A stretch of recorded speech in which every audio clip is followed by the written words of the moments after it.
is basically konzoom. We're just trying to be slick and smart with the name, and instead of using konsume, we thought that'd be boring, like konzoom, like what's that?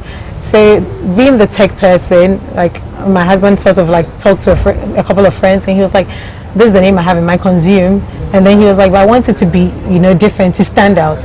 And then one of them was like, how about konzoom? So it was actually my husband's friend who came up with the name. Oh, that's nice. So he was like, how about konzoom, but you do it with a K, and since you're saying you're doing rapid grocery delivery, you do the ZOO.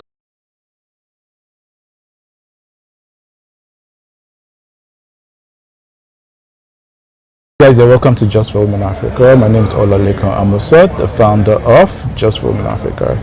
Have you ever been in a situation where you need to get groceries or you need to get an item, but you're busy with work and you can't just leave the office, or you're home and you're tired, you want to relax, you don't want to go to the market, but you have items you need to buy? Well, today's show is going to answer all your questions, and it's going to make life much more easier for you. You don't have to stress, you don't have to worry. You just click, get a computer, and just click, and it will be done, and to be ordered to you, to be brought to your doorstep within an hour. That's 60 minutes. All right. Today on the show we have the CEO of konzoom with us, in the name of Cecilia Akoto. Afoto. Yes. Sorry. No problem at all. So I got that wrong. And today she's the CEO of konzoom, and she's going to tell us about, great new service which is online if you want to order stuff and how to go about it. And she's going to tell us how she started, why she started, the future, and challenges she's coming up with. Right? But before we start the show, do not forget, hit the like button, hit the subscribe, tell a friend who knows a friend about Just for Women Africa, and of course we also appreciate your feedback on the program, so leave a comment below or send me an email. Alright, so let's get this show started. Hi Daniel. Hi Cecilia. Welcome to the show. Thank you for having me. You're welcome. First of all, tell us about yourself. I'm sure viewers out there would like to know about you. Every time someone tells me to tell them about myself, I don't even know where to begin. I'm always conflicted. So basically I was born in Ghana. Went to primary JSS in Ghana, and then after my parents sort of moved my sister and I to Germany. And then there I went to high school. After high school I moved to the UK, did my bachelor's, moved back to Germany to do my master's. And right after my master's, I sort of put my CV on this network in Ghana and said, hi, I've just finished my degree, I'm looking for a job in Ghana. That's where I've always dreamt of coming back to work in Ghana. And then literally a day or two later, a lady contacted me and she was like, oh, your profile fits the candidates we're looking for. So we have it's an international consultancy firm here in Accra, and they sort of do advisory work for international agencies and organizations. So they do monitoring and evaluation of projects, they do research, data collection, all of that. And then I was like, yeah, great. So I interviewed for that job, and literally within 2 weeks, they were like, yeah, you're hired. You have to come to Ghana to sign your contract. Oh, wow. And I was like, if I do come to Ghana and you don't give me the contract, will that mean I'll have to come back to Germany? You're like, no, we're going to employ you, but I want you to come, want to see you in person. So I came literally 3 weeks later, got the job, worked at the company for a year and a half. Loved the experience. We did a major project with UK Aid, DFID. I got the chance to travel to Liberia, which was really cool. I'd always been dreaming about this kind of job. And then after the year and a half, I sort of got tired.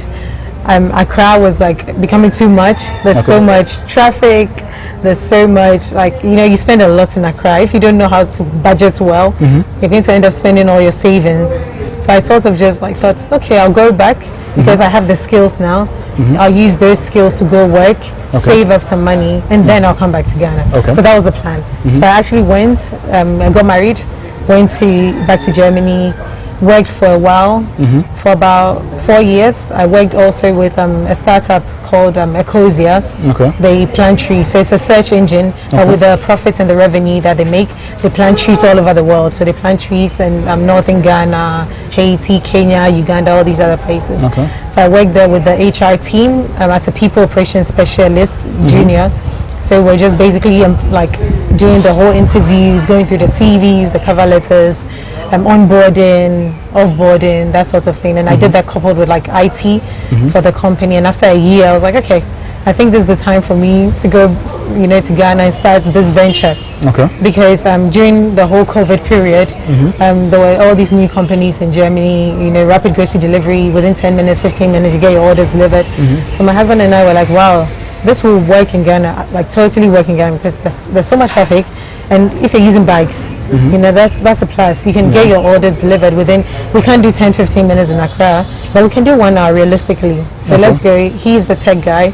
He sort of puts everything together for the tech bit, and I sort of started doing research, talking to people about what kind of products they buy, talking to potential suppliers as well, getting to know the industry we're coming into, and the consumer as well, what they want, what they don't want, how to reach them, marketing, all of that. And we came back and we started Konzoom, and now we're here. The Konzoom, how's it spelled? It's KONZOOM, Konzoom. Konzoom. Yes. Oh, that's quite interesting. So what year was that you came and you got the job with the company TKG. So I came in 2016, July 2016, and I worked with them till September 2017. Towards the end of the year, like December, I think like December was when I was done with the job and my contract ended. Okay. So I worked with them from July 2016 to December 2017. Yeah. Okay, that's incredibly interesting. Yeah. Okay, so let's talk about Konzoom. First of all, how did you come up with the name Konzoom? Why Konzoom? Why not something else? Why Konzoom? Because I remember when I first saw your page and I saw the name Konzoom, I was like, that's really interesting, and I love the colors too. Yeah, thank you, thank you. Yeah. So how did you come up with the name Konzoom? And why Konzoom? Konzoom is basically consume. We're just trying to be slick and smart with the name, and instead of using CONSUME, we thought that'd be boring, like consume, like what's that? So being the tech person, like my husband sort of like talked to a couple of friends, and he was like, this is the name I have in my Konzoom. And then he was like, but I want it to be, different, to stand out. And then one of them was like, how about Konzoom? So it was actually my husband's friend who came up with the name. Oh, that's nice. So he was like, how about Konzoom? But you do it with a K. And since you're saying you're doing rapid grocery delivery, you do the ZOOM. So it's sort of depicts how fast and swift you deliver. So that's exactly what we did. And now the name sort of stuck.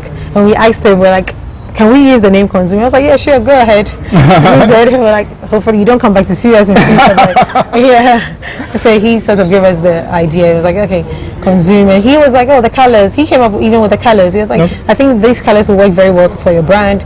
We looked at a few other colors, and we're like, yeah, these two, they are very bright. They stand out.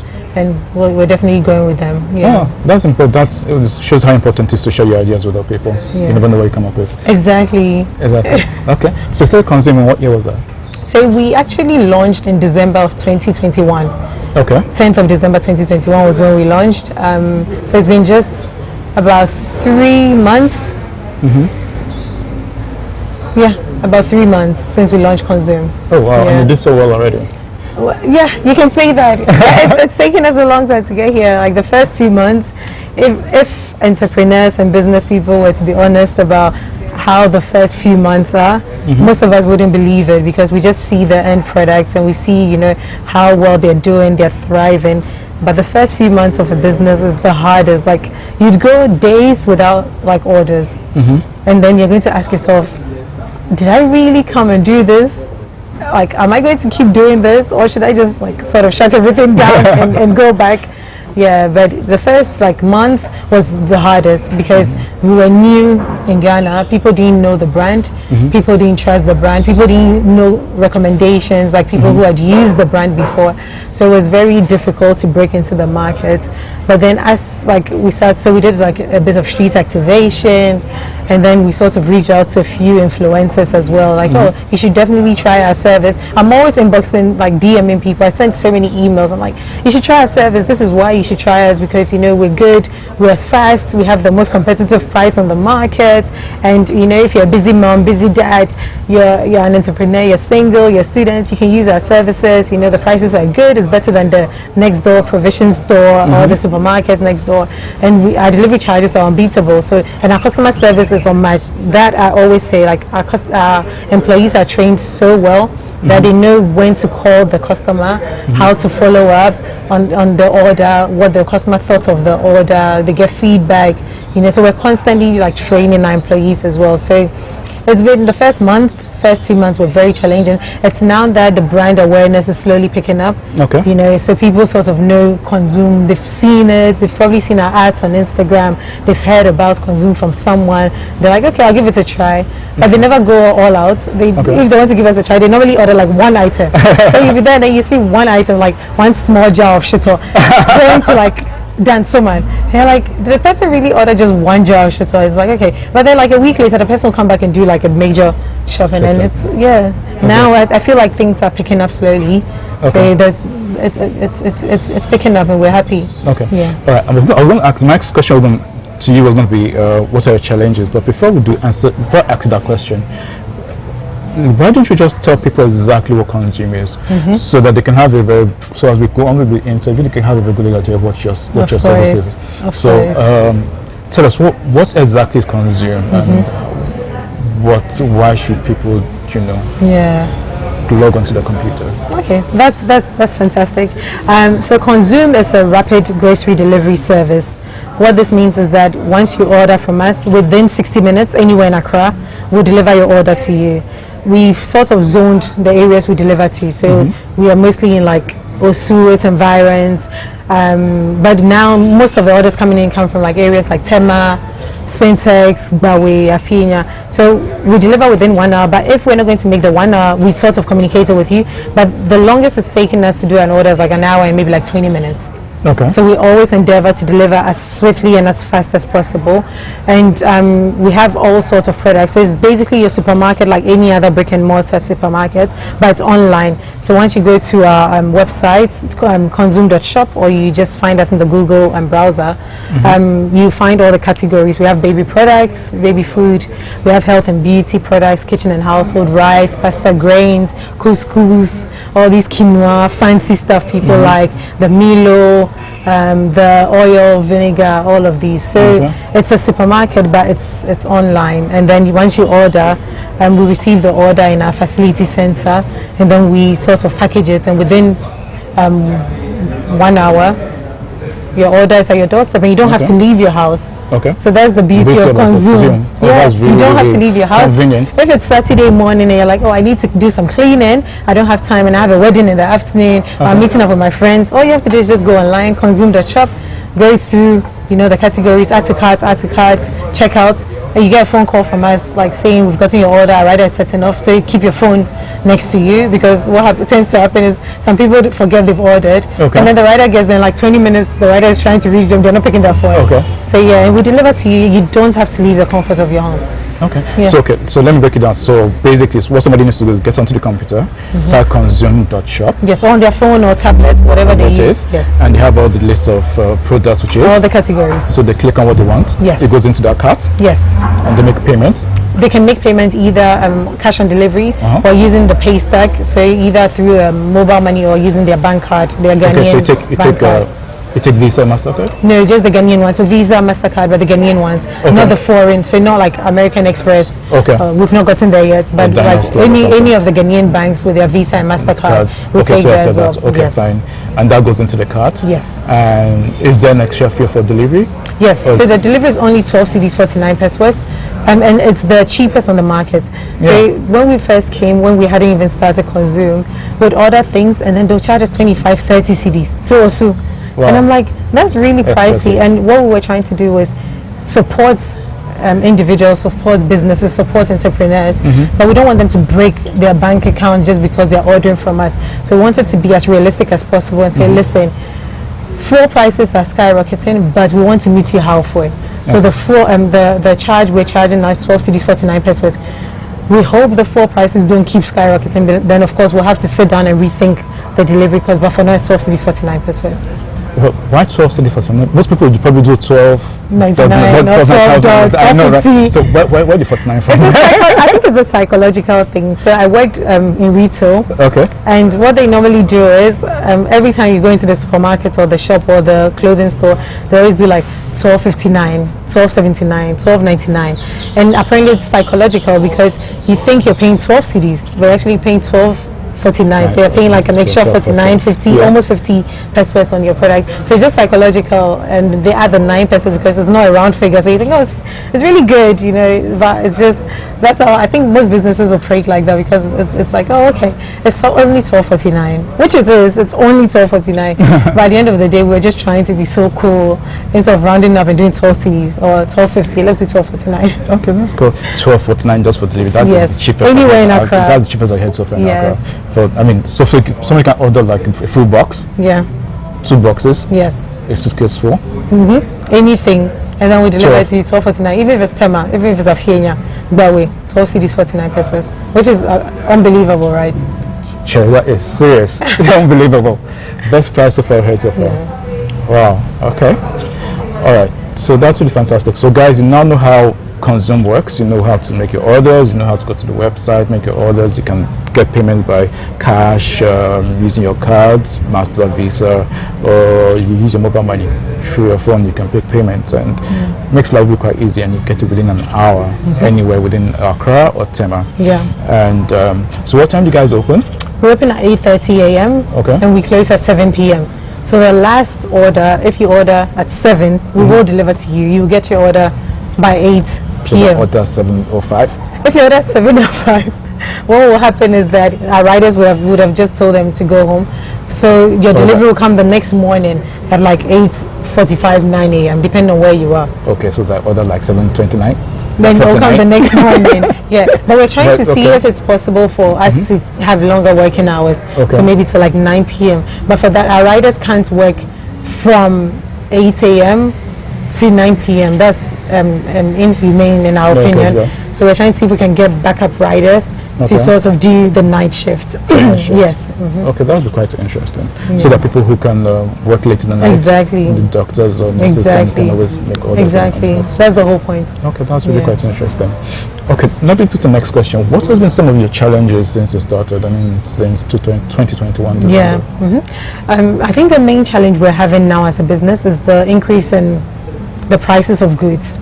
So every time you order new stock, the prices have gone up. And for our model, we keep saying we want to offer the most competitive price on the market. So if prices keep increasing and our major suppliers keep increasing their prices, that means we have to keep increasing our prices, and it makes us uncomfortable. It puts us in an uncomfortable situation, but it has to be done because fuel prices keep increasing. The price for transporting food stuff, goods keeps increasing.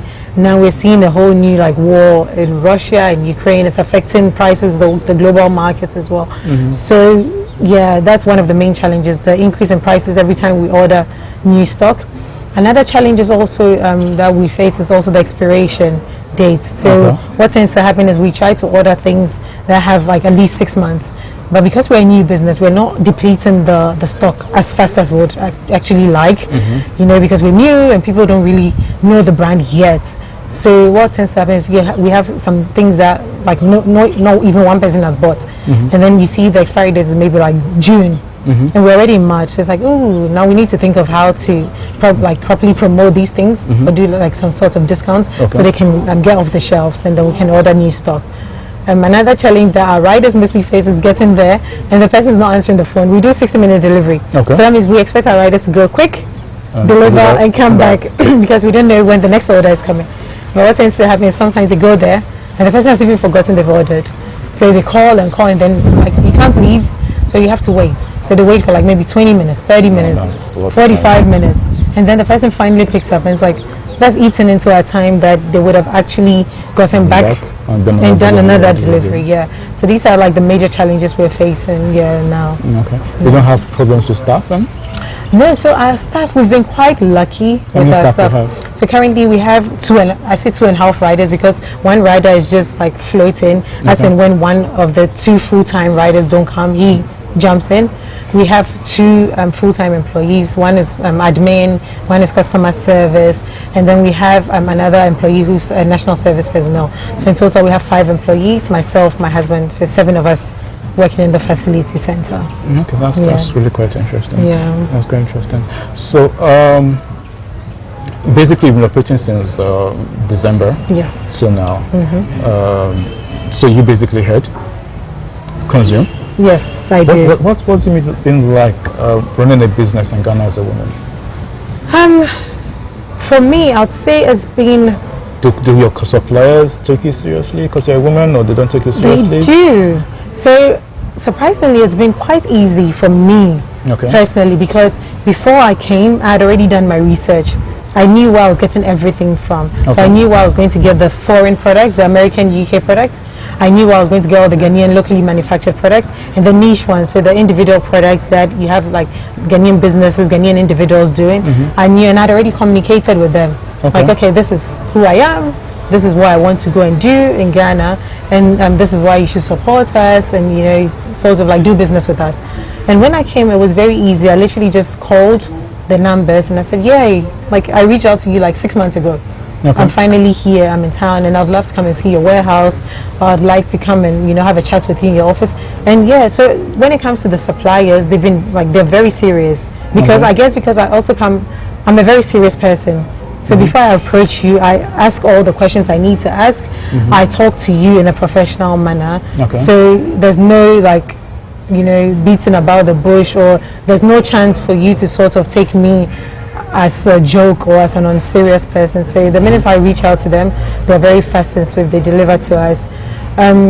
But doing business in Ghana as a woman is also, it has its challenges. Sometimes you go to certain offices and people will try to flirt with you.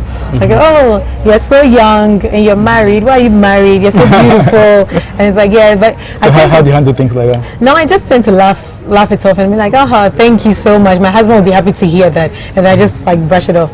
Yeah, but yeah, aside that, I don't like... I feel like because Ghanaian women, there are so many Ghanaian women doing businesses and so many Ghanaian women in like really high positions, the Ghanaian men have gotten used to seeing women doing businesses and like heading like companies and stuff. So they take us seriously when we come across, you know, we come to them to do business. So yeah, it hasn't been bad. I haven't had any bad experiences yet, like luckily. It's been, yeah, it's been a good experience so far, yeah. Okay, that's quite interesting to know. Okay, so I was going to ask you, okay, I know you started your business well after the COVID, but do you think COVID has affected your business in a way? I know you've just been around for 3 months. Do you still see the effects of COVID around? So in Ghana, the effects of COVID is not really prevalent. So it's not like in Europe where, you know, there's still like some restrictions here and there in certain countries and all of that. So we don't see it or feel it as much. I feel like COVID has actually brought the tech businesses, it's given us more opportunities. So now people during lockdown, people are probably ordering online, WhatsApping companies, WhatsApping people, like, you know, personal shoppers and all of that. But and now that we've started our business, it's easier for them to use our services because they've gotten used to the idea of online shopping. It's like, oh, during COVID, I was buying my fruits and vegetables from this person online. During COVID, I was buying my groceries online and they were delivering it to me. So they've it's sort of just transitioned from the whole COVID period into the now. So technology is like has picked up. Most people in Ghana have mobile phones. They have smartphones. They can actually place orders online. Most people use Uber. They use all the like the boats and stuff and all the Glovos and all of that. So like Ghanaians are quite tech savvy. So COVID has sort of actually shown more light on online businesses and giving us more room to work and maneuver, I think. All right, so talking next to my next question, you're married, you have a family. How are you able to balance family with work, and of course you still need your me time, so how are you able to balance all that? That's a really good question. I don't know if the last few months I've even been able to balance it. I think realistically, if I'm being real, one or the other suffers. So now, because I'm so fixated on Konzoom, and my husband and I are trying to get everything right, trying to get the structure right, the foundation right, because we see where the potential is and where we're going and what the vision is. So it's sort of like my social life is affected. So now, like, I have friends who will be like, "Oh, do you want to grab a drink, you know, next week?" And I'm like, "I'm working." And I work, even though we close at 7, I stay in the office till like 8, 9, and I'm exhausted. So it's like I haven't seen, like, really gone out in like 3, 4 months. You know, so I feel like one suffers when the other is sort of picking up. And then when it comes to like my child, my parents are my backbone. So my parents have sort of taken the driver's seat. They're the ones who are like fully responsible for her now the last few months, because I don't think I could have done this and dealing with a toddler and the tantrums and all of that, the things that comes with. So my parents have sort of taken full charge of my daughter, and then my husband and I get to focus fully on Konzoom. But our social life has suffered like greatly. I mean, that's expected. I mean, you're starting a business. When you're starting a business, it's one of the main challenges. Okay, so let's talk about Konzoom. You've been around for 3, 4 months. What's the future for Konzoom? The future for Konzoom, we have so many plans, so many things we want to test. So for now, we do delivery only, but we're testing, you know, the idea of, maybe we can even do pickup. So people who are in the area, if they don't want to pay the delivery charges, they can actually just come to Konzoom and we give them their order. And also we're trying to see if it's possible to open another branch elsewhere, because we get so many orders from the Tema areas. Maybe realistically, if we do have the funds, eventually open like a second facility center in Tema. So the future is really, like I always say, it's bright for Konzoom, because we have so many plans, there's so many things we want to do, and we sort of have the support of our employees who are awesome. Like our riders are awesome. They do their job because they know, like we keep reiterating the fact that our model is a 1-hour service. So it's not like other models where you can sort of chill, relax, go have your lunch, and you can still deliver in 3 hours and the customer is okay. Ours is 1 hour, so please deliver within the hour. And then our employees at the office as well. We're like a family. You know, when you come to our office space, we're all making jokes, we're laughing, I'm teasing them and all of that. So the employees are amazing as well. And I think once you have a strong team supporting you, the future is just, there's so many opportunities for you, and it's endless. There's so many things you can do, because you know you don't have to worry about stuff, because your staff are loyal and they're very, you know, they're very trustworthy as well. So they're supporting you on your vision, and hopefully when you get to that level, you can take them along with you. You know, the riders can eventually become like managers of other riders, and then the ones in the office can also be sort of like doing their own work, and we don't have to sort of like micromanage them anymore. So it's been really good going, like seeing them from day one and 3 months into it and working with them. And the future for Konzoom is watch out for Konzoom. I know. Okay guys, you're still watching Just for Women Africa. Do not forget to hit the subscribe button, tell a friend who knows a friend about Just for Women Africa. And today we have the CEO of Konzoom with us, Cecilia. Yes. And she's been talking to us about Konzoom. Yes. All right, so do you have plans in the future of opening, producing certain items yourselves? We haven't even thought about that. I think because we're very new, we're depending heavily on people who are already producing their own things, and major importers who are importing products into the market. And the Ghanaian, like say all the Unilevers and Nestle, they have distributors, so we're sort of heavily dependent on these people. As to whether we'll start like manufacturing our own products, that's for the future. We haven't really thought about it. Because it's a whole different ball game. You probably you need all the FDA approvals, you need all those to follow all those regulations. Whereas now it's easier for us because we're just basically buying things, and these people already, they have the FDA approval. So we're buying things from them, they're certified, and we sell it. You know, so we don't have to go through the whole FDA, you know, getting things certified, getting the place, you know, inspected to see whether we can produce these things, we can mix these things and all of that. So it's something we haven't thought of yet. Maybe in future when the opportunity arises and we're ready, we'll most likely grab it, but we haven't really delved into that or thought about it because we're still growing. We're so new, we're babies, you know, we're literally like 3-month-old babies in this business. So we're taking it like we're crawling. We're not trying to get ahead of ourselves and come up with so many plans. Oh, we want to do this, we want to do that. We're trying to be as realistic as possible. This is our model, this is what we're doing, and this is, where we're heading. And let's just, take it a day at a time. Okay. So basically, you're open 7 days a week? Yeah, no, we're open 6 days a week. Mondays to Saturdays. Sundays are off days. Oh, so I can place an order on Sunday? So it's because do you get people asking? Yes, we get people asking, but getting competent riders is very difficult. And because our riders work 6 days a week, 8:30 a.m. to 7 p.m., we can't overwhelm them anymore. They need a break. They have families that they need to spend time with. They have kids, and we need a break as well because we're there like 7 till 9 p.m. So Sundays are like our days where we just shut off and relax and then prepare for the new week. So for now, we're not considering Sundays, but we're considering doing longer hours. So instead of the 7 p.m., doing maybe till 9, 10 p.m. So for people who work till late, or they're stuck in traffic for whatever reasons, they can just relax and then we deliver to them. But Sundays is off the cards, or is off the chart for now. Yeah. You work on holidays? Yes, we work on holidays. Yes. So the Independence Day, 6th March, we worked. The 7th March. 8 to 7. Yes, on holidays we work the same hours. So holidays, as long as it's not a Sunday, we're in business. You're in business? Yes. Okay, that's quite interesting. I don't know about you guys, but I'm going to be logging on to konzoom very soon and they'll count. You should try it. And let me know if we delivered within 1 hour, if you were impressed with our service or not. Oh, definitely. Today I had a call. We delivered to a lady in Bawi. And then she called back and I panicked because I was like, ooh, the customer is calling us, because usually we call the customers. And she was like, I just want to say I'm so impressed with your service. That's really good feedback. Your rider delivered and it's beautifully packaged and I didn't have to leave my house, so thank you, I'll be ordering from you. And I was like, whew, this is the sort of feedback we want to hear all the time. Yeah, so that was good. Talking about customers, you got a great feedback.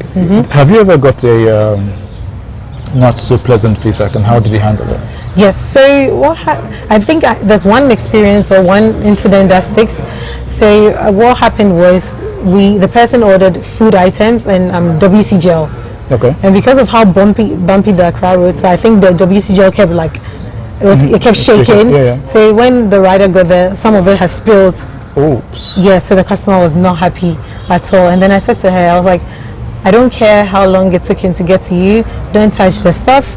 Tell him to come back to me. So I quickly called our rider and I said, bring all the things back. We're going to change it for her because I don't want her to have her WC gel is like halfway open and then it spilled, and then she has WC gel on some of her products as well.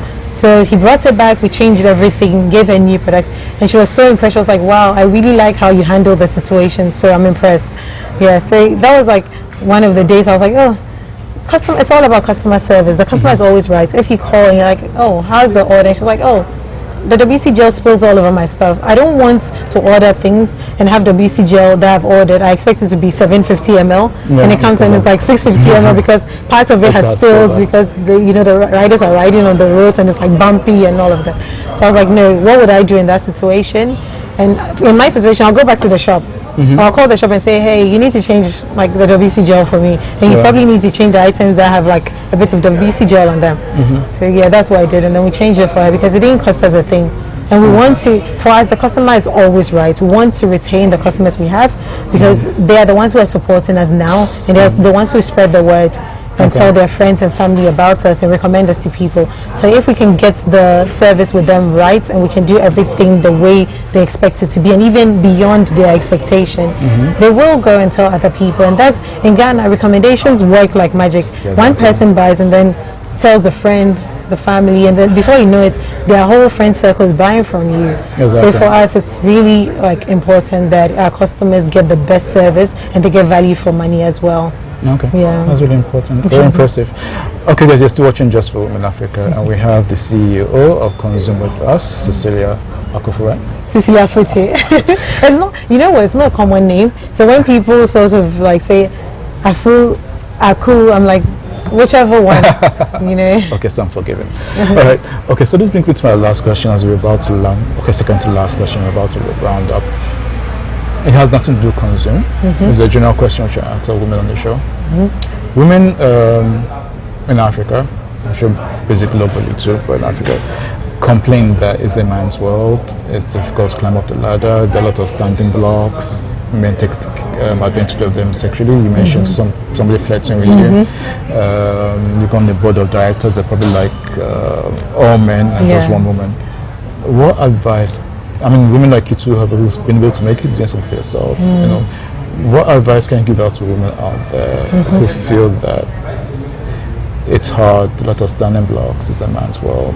What advice can you give them? Everywhere in Ghana, things are basically free. I mean, not free. I mean, fair. I mean, women tend to move around, but most African countries not like that. I mean, most African countries, women can't do anything without a man can open a bank account. Even get your salary, the salary goes to the man.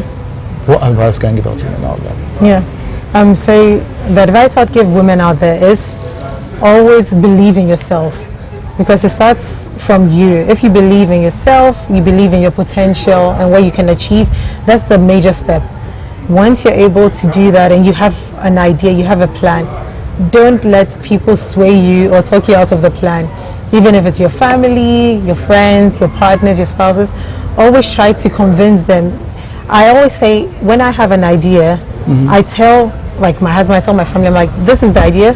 But I'm not asking for I'm not asking you for permission to do it. Okay. I'm just informing you. Okay. So sort of, you know what, be confident in yourself. Okay. You know, and do what makes you happy. You know, just follow your passion. And once you follow your passion as well, you will eventually see that, you know, it's not going to be easy, but it's going to be enjoyable. The whole process is going to be enjoyable. And of course, there's so many men in heading businesses in not just in Africa, in the world. All the CEOs, I'm sure there's just a fraction of women who are CEOs or on the board of companies. But then this narrative is changing because men have seen that women are as capable as men. You know, women are as smart as men. And now, like in so many countries, New Zealand, Tanzania, you have women heading these countries and they're doing tremendously well. Women-led governments did the best or did the most during the COVID period. Okay. You know, so women are an asset, and I think slowly men are seeing it, and this whole idea of, oh, it's a man's world is slowly changing because also women are fighting. We're constantly fighting for our rights, fighting for equality. You know, we want to be treated fairly. We want to be paid, you know, the same amount as the person doing the same job as me. So it's all about, it starts with us. Once you can voice out your opinion, you know, you're confident in yourself, you know what you're about, and you know where you're headed, you just need to keep going and focus on yourself and you know, improving your skills as well in the process. And once you get to that level, the men will see that, you know what, she's got it all, and she knows what she's about. So I can't even talk her out of this. I can't deny her this position because she's competent. She's as competent or even more competent than her male counterparts. So she deserves the role. Well, she's very competent because she said she was going to start a business. She started it, and she's doing so well. You know, what I didn't see, she saw, and she's doing it. There's so many, especially in Ghana, I see women doing so many things, like from cosmetics to, you know, restaurants to cafes to owning like clothing lines, CEOs of like telcos and stuff. And I'm like, wow, you know, we're getting there. We're not there yet, but we are getting there, and hopefully, like there'll be a female president in Ghana at some point. That'd be amazing. That'd be amazing. That'd be amazing. But even our parliament has like quite a number of women. I think we have like in the top 10, 20 of the whole world. We have like a lot of women in our parliament, which is impressive for a small country like Ghana. So, Ghanaian women we're doing it.